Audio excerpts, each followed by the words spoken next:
quiet now. Now we're Facebook Live now, guys. Please, I've got to introduce you. Hello, everybody on Lionsgate UK Facebook page. I hope you're well. I'm Jamie East, and we are here to celebrate the launch of the wonderful, the majestic La La Land, which is in the cinemas today, right? And I'm very pleased and honoured to be joined by the fantastic Damien Chazelle, Emma Stone, or Emily Stone, and Ryan Gosling. How are you guys? Thank you. Good. Thank you. How are you? Thank you. Thank you. My pleasure. And that's all for today. Good night, everyone. Before we get on to the live questions, which you can put in and submit down below right now, let's get into them. How does that feel watching that? For the billionth time, I presume. Oh, I haven't watched the trailer that many times. No? Not a billion. Not when you've lived the trailer. No, I was exaggerating slightly. Yeah, only slightly, though. It's really cool. It's really wonderful. It's joyous. Well, everyone is really excited. It's joyous. That was a good. Yeah, look at. He said that with a straight face as well. You never know for sure with Ryan. Shall we get some questions from the fans? So you don't think it's joyous? Why don't you know what? Break it up. Joyous, Break it up. Do you want to fight about this? Let's get some questions. It's joyous. God damn it. Right. This is for all three of you from Rachel Webb. Hello, Rachel. Congratulations on the Golden Globes, first of all. But her question is, did you expect to have all this success when you first started making the movie? Or is it once you saw the finished product, did you kind of think, sorted, nutted that one? I'm not familiar with that term. That has a different connotation. I really picked the wrong terminology. Let's move on. Let's ignore that. I smelled a rat. Did you expect the film to have success? Damien, pull us back from the brink of stupidity, please. Yes, that's my job. That's why they bring me here. That is why they pay him big bucks. And admit that the trailer's joyous. The trailer's joyous. No, I don't think we, or I didn't expect. I mean, you know, it kind of. I think we all probably had the same hope, but I don't know. I've actually never been as nervous before premiering a movie as I was with this, and it wasn't because I didn't like it or think it was good. It's just because it felt like, you know, sort of an outlier kind of movie, and wasn't really like anything that we were seeing in the movie theaters. So on the one hand, it's very exciting. On the other hand, it was kind of scary. What about you, Emily? I mean, it's really, I think it's so amazing when people react in a way that's similar to the way you felt when you read the script. I think reading the script, it felt like something that could be, you know, really powerful and impactful and, you know, and joyous. Yeah. Joyous. But you never know. You never know. Joyous? Joyous? Are we at You want joyous to go ahead yet? and say joyous? I said the trailer was joyous. Okay. Oh. And we're done here. Good night, everyone. Thank you. Damien, this is one just for you from Jane Smith. Hello, Jane. Now, a major theme in the film, he's not even listening to me. The major theme in the film was having to make compromises on the road to achieving your dreams. You know this, you wrote the thing. As an artist, what was your guiding principle when faced with difficult creative decisions? That's one hell of a question, Jane Smith. My guiding principle. I mean, one thing with this movie actually was that you know, it took a while to get off the ground. And how did you start with the first blank sheet of paper and a pen? Like, how did you get from that to this? Well, it started just with the idea of doing a musical in modern day Los Angeles, and I've loved musicals for a long time. I'd wanted to do one for a long time, and it became a matter, I think, of trying to stick to a certain vision over the course of, you know, the number of years that it took to get the money, and then obviously making a movie like this requires a lot of you know, machinery in a way. You know, there's lots of different departments that have to come together and work together. You know, from dance to production design to camera. So I think the challenge, actually in a way for all of us, I think, was just to make sure that amidst all of that, we just stayed true to what we thought the movie should be. You know, a certain kind of tone, a certain kind of approach, a certain philosophy of what a musical could be, and try not to deviate from that.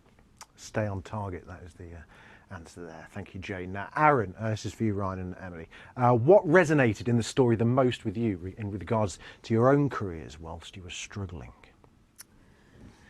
Well, I mean, we had the opportunity to share with Damien some of our audition stories, which of course Mia is an auditioning actress, so I had many experiences, I think, similar to the ones As that she crushing has as in it the looked film. in the film. It can be, yeah, definitely. But I think any actor that's been an auditioning actor has had experiences like the ones that she has in the film.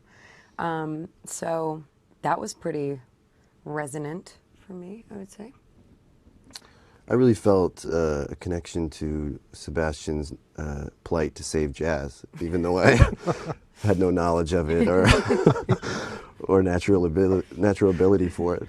You seem but more I still comfortable. felt like it was up to me somehow to save it Since you were a child. since I was a child. You did seem more comfortable behind the synth, Oh yeah, the seaboard. the seaboard. That was pretty cool. Ah. No, I think that the central message of the film of the importance of pursuing your dreams despite the obstacles is something that, even if you're not an actor or an artist, is something that most people can relate to. And so, painting this kind of what-if scenario just seemed to be something that was easy for me to connect to, but also felt like maybe something easy for everyone else as well. It's a common theme through life. Yeah, that's right. I should have said that. No, you said it That's a much. better answer. The wonderfully named Ashley Moose has got a question for you, Damien. Hello, Ashley Moose. Did you have Emma and Ryan in mind for these roles, or did they have to go through a crippling audition process? Great film, FYI. he says. Crippling audition process. Well, Emma thinks that I went to see her in Cabaret as like a way of auditioning her. As a test. Which is not really true, because I think I'd already offered you the role. But do before. you think you would have been like, oh, never mind? No, I mean Really? the reality is actually that back when I was first writing it, I had my sort of pie in the sky version of the movie was with Emma and Ryan. There was even there was like a producer. I'm not going to name names. There was a producer like or slash exec friend of mine and Justin's, the composers. And we he's like, oh, how's that musical going? Like, who do you think would be good in the movie? And we said, oh, it'd really be cool if maybe it was like Emma Stone, Ryan Gosling, we'll see. And I remember they kind of looked at my composer and went like, good luck with that. And so I hope they're watching now. Facebook but Live. that was like Serving it cold. 6 years ago, and so it just kind of it took a sort of number of twists and turns, and it was really actually wonderful to be able to actually make the movie with them and actually get to work on it with them in the fullest sense of that term, in terms of true collaboration and really having a lengthy rehearsal process. And I think that was that was actually the real joy of it, aside from just what I knew they would bring to it just from afar. It looked like it must have been one hell of a rehearsal process. It must have been like made the Matrix look easy. Kind of like the amount of the What did they have to do for the Matrix? acrobatics and ninja stuff. yeah. Learn how to yeah, fly. Whereas you guys had to Yeah. dance and learn how to play piano, I presume. And we did fly a bit too. True. Did it take a while? How long was the rehearsal process for this? 3 months, but I think Ryan was doing piano for even a little longer than that. For like 6.5 years. Yeah. Before. In my Good mind. foresight. In his mind. No, but Damien had set up this kind of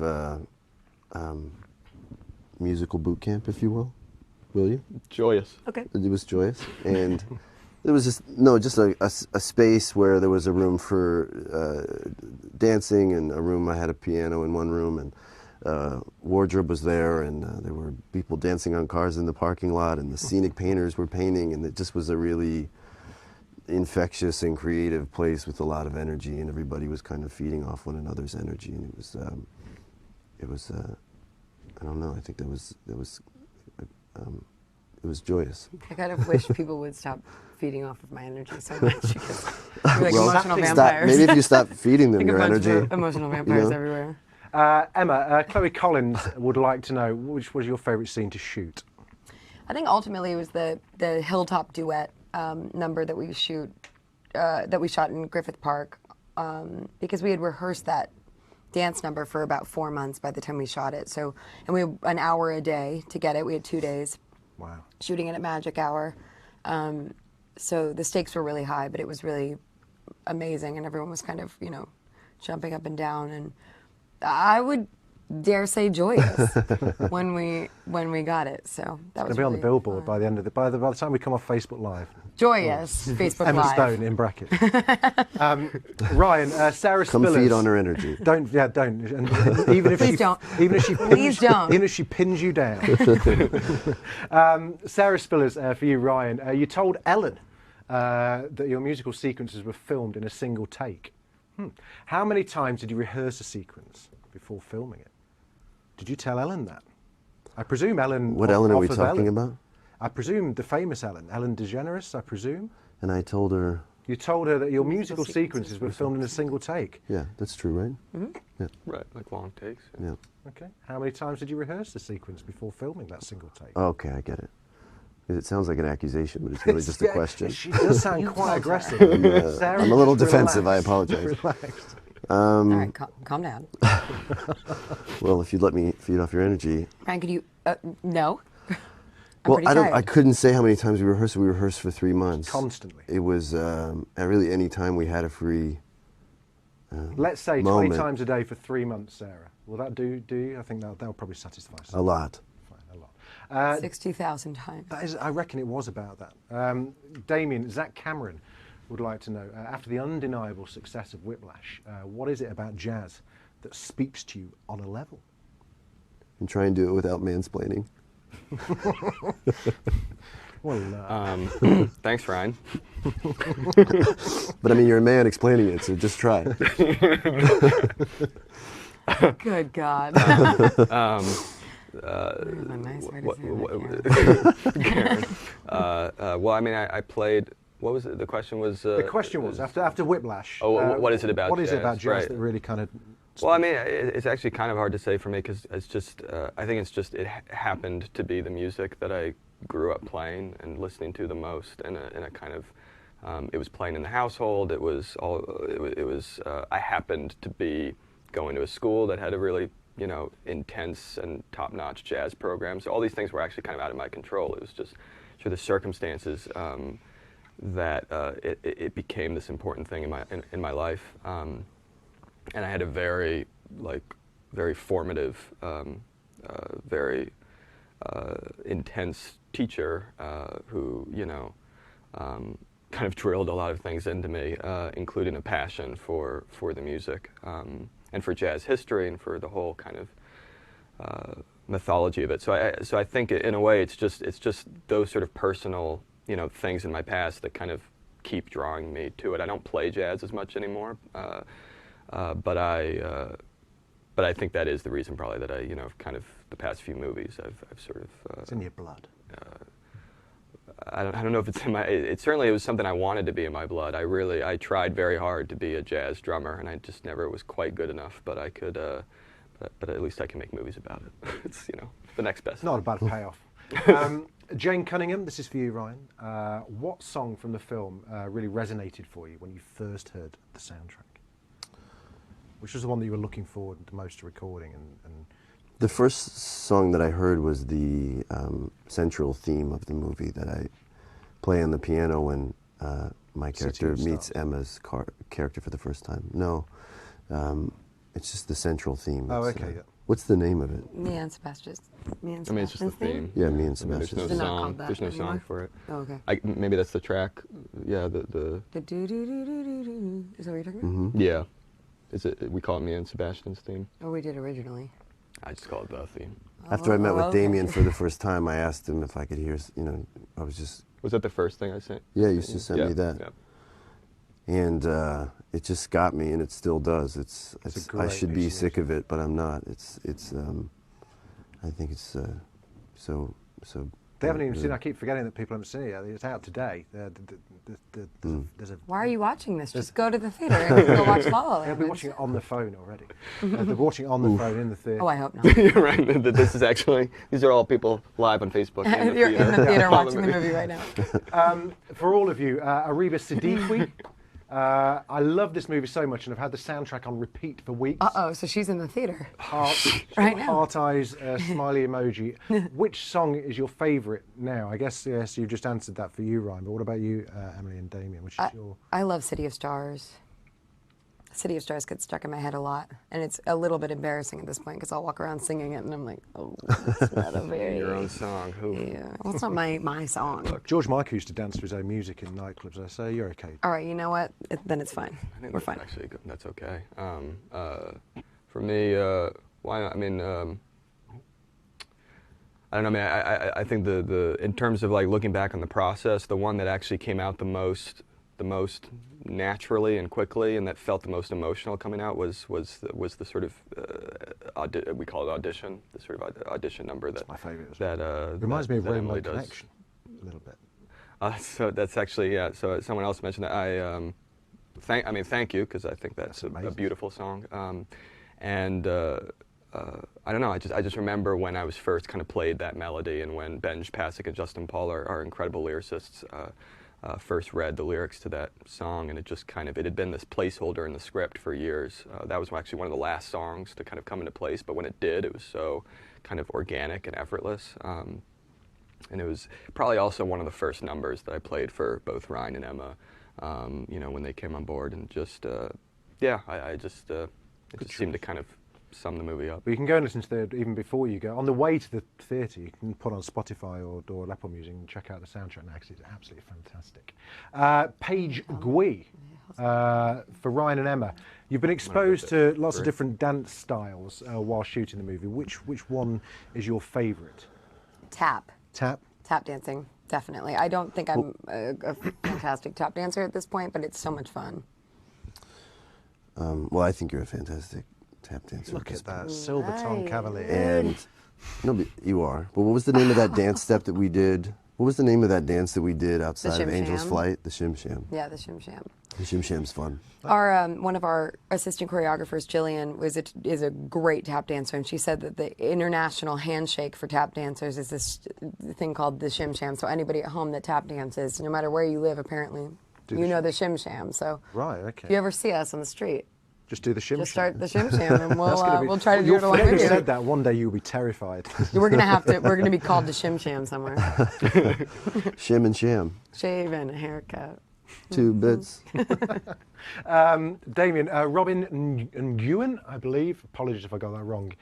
Did your vision of this film change as you guys were filming it, or did you manage to stay on target from paper to screen? Yeah, I think that the broad strokes and again that sort of tone that I was talking about, I think that really, that's something actually I'm really happy about, that I think it really is the movie that I set out to make way back when. That must be so satisfying. That we all set out to make. Yeah, it's actually also really wonderful that I never was in a position where I had to compromise in any major creative way. The studio let me do what I wanted to do.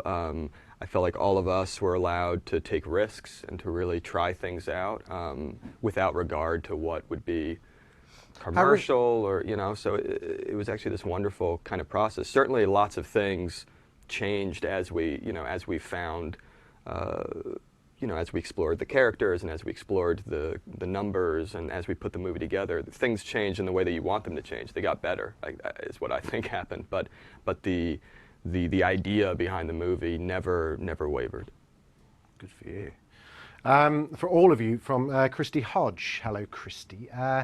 Throughout the entire experience, is there a moment that stands out the most? What memory or lesson are you going to carry on with you for the rest of your days? Which I added the end bit. Which is the thing that kind of really stuck with you? Can I go first? Of course. Great. So it was so much fun, this process, kind of what Ryan was talking about this area that was created for us to rehearse, and it was the production office, and so the whole crew was basically localized in this production office setting, and so we all really got to know each other for the 3 months that we were rehearsing, and then we were shooting for 2 months, so we spent almost half a year all together, and I've never felt so close to a crew in that way, and I think it's also a big testament to Damien, because everyone feels very equal on his set, and everyone felt very listened to, I think, and it was like a really beautiful environment to be in, and I ended up working with a lot of the same crew on the next movie that I did, not these two, but pretty much everybody else. Yeah. And all we could do was didn't want talk. us. Yeah, she specifically I asked. specifically asked for to not She's be like, with this them. is perfect. Because their But for energy, two- but for again, two things. they're emotional vampires. So Two black clouds hanging over. exactly. This whole No. They suck up all the energy. So but we were talking about La La Land constantly, and I talk to everybody. Like the takeaway is probably that kind of collaboration and that kind of creative communication, all the C's, collaboration, creative communication, cool, confidence, was just so much fun, and that's probably my biggest memory, and something that I wish it could always feel like that. Amazing. What about you, Ryan? I think it was so. You loved your trailer. Yeah. One hell of The a smell. trailer. It was like a lavender. Nice. He's just really into that. Anyway, Damien. It was a lavender every day. essential oil. Yeah, the bedding was just lovely. It's a natural mosquito repellent too, so it felt like. Loved how wow, quiet it was in there. What could He's so quiet in his trailer. Shut out the world. Just like be by himself. for hours. I just smell my wrists. That, and then a close second would just be that watching Damien reach for this thing that was kind of just outside of his grasp, and everyone having to do the same in order to help him achieve it, and just in the process of the rehearsal, just seeing everyone get there at a certain point. It was so encouraging to see what you're capable of if pushed to it. And I think we all had this sense of accomplishment when it was over that is pretty unique to this film, although you have it when you finish movies, but this such a collective experience of that feeling. Is that the same for you, Dave? And the lavender, which was And the lavender, nice. yeah. You just loved that essential gonna oil. say The cotton count on the cushions, Yeah. everything was just wonderful in that trailer. Mm-hmm. Yeah. Yeah, I mean, I think it's, just what Ryan was saying, that feeling, and I've one memory that sticks in my mind was, thinking of everyone that it took to make this movie. When we were filming the scene with Ryan and Emma, that we were referring to earlier of when their first kind of big dance number together, which happens on a hilltop, and it was a very difficult shoot. And tricky to pull off, and not just for Ryan and Emma, but also for the camera crew behind the camera and sort of choreographing those movements and everything. And I remember like it was either between rehearsals or like between takes, I caught out of the corner of my eye one of our, after Ryan and Emma had done this number either as rehearsal or as filming, for a few times, I caught out of the corner of my eye one of the camera. One of the crew members in our camera department, it was this really kind of, very burly, sort of, kind of tough guy. Yeah. Basically, the last guy you would expect to be into a musical, and he was just like happened to be like walking over to the crane, and like not like thinking anyone was looking at him, and he just did this like little like pirouette as he was moving, little like total like Gene Kelly dance move, and I was just like. Yeah, exactly. I was like, oh, that's amazing. If he got so infected by just watching Ryan and Emma a few times to like, to do that, if that could happen, then maybe we actually all have a shot at this movie, sort of doing what we want. It does. It makes you want to dance and sing and fall in love. It's brilliant. Aliu Gambo. Hello, Aliu. Hey, Damien. He says he's very casual. Very casual, Aliu. What, if any, Hey, musicals? Hey, man. Yeah. Hey, Damo. What, if any, musicals inspired you to develop La La Land? Did you ever? A lot of them. I think if I had to pick one, it was probably that sort of maybe changed my mind about what musicals could do. It was this French musical from the '60s called The Umbrellas of Cherbourg. That I haven't seen it. that we. Or that it was actually I think the first movie that, because we would do kind of cast and crew screenings during rehearsal sometimes, and I think it was the first or one of the first movies that we showed. It was a movie that I saw back when I was a teenager, and it just kind of it felt like a different approach to the musical, because it had all the magic and the spectacle that you want from a musical, but it also had a very sort of realistic story and a very kind of very emotional story that wasn't always the kind of emotion you think you're going to get from a musical. And so it just kind of opened my eyes to this whole other world that could be, that could be communicated through the genre. Great. Nick Deal doesn't have a question. What are you doing then, mate? I just want to thank you for making a truly inspiring piece of cinema that has further inspired me to make it into the film industry myself. Well, there you go. Cool. Thanks, Nick. Abby Copson. Hey Emma, another casual one. Nice. Yeah. Has your involvement in La La Land made you want to go back to Broadway? I would love to go back to Broadway or the West End, or not Broadway, West End, just a theater somewhere. But I don't think I could do another musical on stage.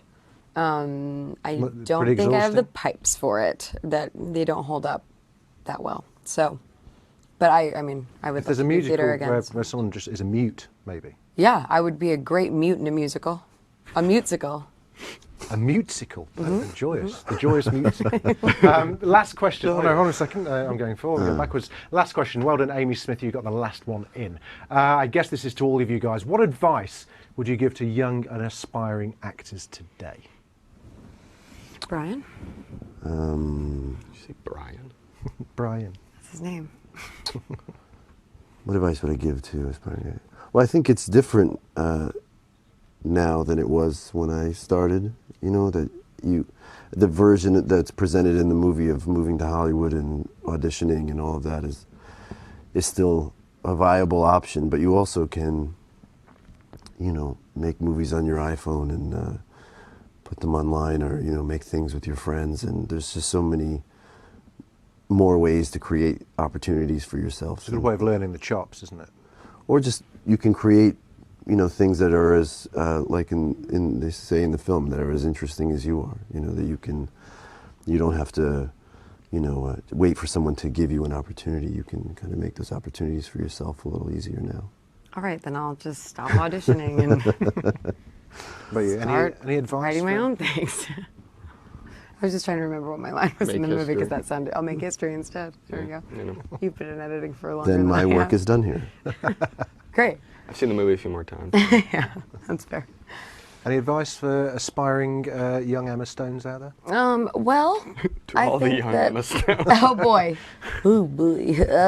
I think that's good advice on Ryan's part. I think it's interesting in the movie. I just did an interview where we interviewed each other with Molly Shannon from Saturday Night Live, in I know the States. I don't know if you guys watch SNL over here, and she told me, she was like, oh yeah, when I moved to LA, I was 21 and I just did a one-woman show. Right away, I wasn't auditioning, they didn't get me. And I was like, you did that right away? She was like, yeah, I put on my own show, I did my own characters. And that's what Mia kind of comes to in the movie, my character in the movie. But I think that's so incredible to have that kind of confidence in your talent, to find a space and invite people to come see you, and give yourself that sort of platform, which is sort of what Ryan's talking about, making your own stuff. I think that sort of empowerment of yourself when you're in the position of auditioning for a bunch of stuff can be really great. So, yeah. Wow. And Damien, finally, what? How could someone catch your eye in an audition? In an audition? Yeah.